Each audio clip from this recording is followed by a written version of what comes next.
Road tar ചെയ്തിട്ട് 2 ദിവസമേ ആയിട്ടുള്ളൂ. പക്ഷേ ടാറിംഗ് ഒരു പായ പോലെ വേണമെങ്കിൽ ചുരുട്ടിയെടുക്കാം. മലയോര ഹൈവേയുടെ ടാറിംഗാണ്. മഴയത്ത് ടാർ ചെയ്താലുള്ള ഗുണം ഇതാണ്. പെരുമഴയത്ത് ടാർ ചെയ്താൽ ഇങ്ങനെ ഇരിക്കുമെന്നാണ് നാട്ടുകാർ പറയുന്നത്.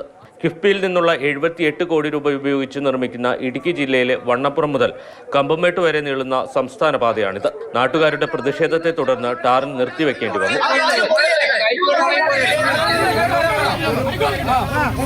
തൂക്കുപാലം മുതൽ കല്ലാർ വരെയുള്ള ഭാഗത്തെ നിർമ്മാണ പ്രവൃത്തിയിലാണ് നാട്ടുകാർ ക്രമക്കേട് ആരോപിക്കുന്നത്. തൂക്കുപാലത്തിന് സമീപം പുഷ്പവിലാസം ഭാഗത്ത് പതിറ്റാണ്ടുകൾക്ക് മുമ്പ് നിർമ്മിച്ച ഇടിഞ്ഞു പൊളിഞ്ഞ കൽക്കെട്ടിന് മുകളിൽ പുതിയ കൽക്കെട്ട് നിർമ്മിച്ച് നാട്ടുകാരുടെ കണ്ണിൽ പൊടിയിടാനുള്ള ശ്രമവും നടന്നുവെന്ന് പരാതിയുണ്ട്. നല്ല മഴയത്ത് തോട് പോലെ റോഡ് ഒഴുകിക്കൊണ്ടിരിക്കുന്ന സമയത്ത് കൊണ്ടുവന്ന് ടാർ ചെയ്തതിന്റെ ഫലമായിട്ടാണ് ഇന്ന് ഈ റോഡ് പൊളിഞ്ഞു പോയിരിക്കുന്നത്.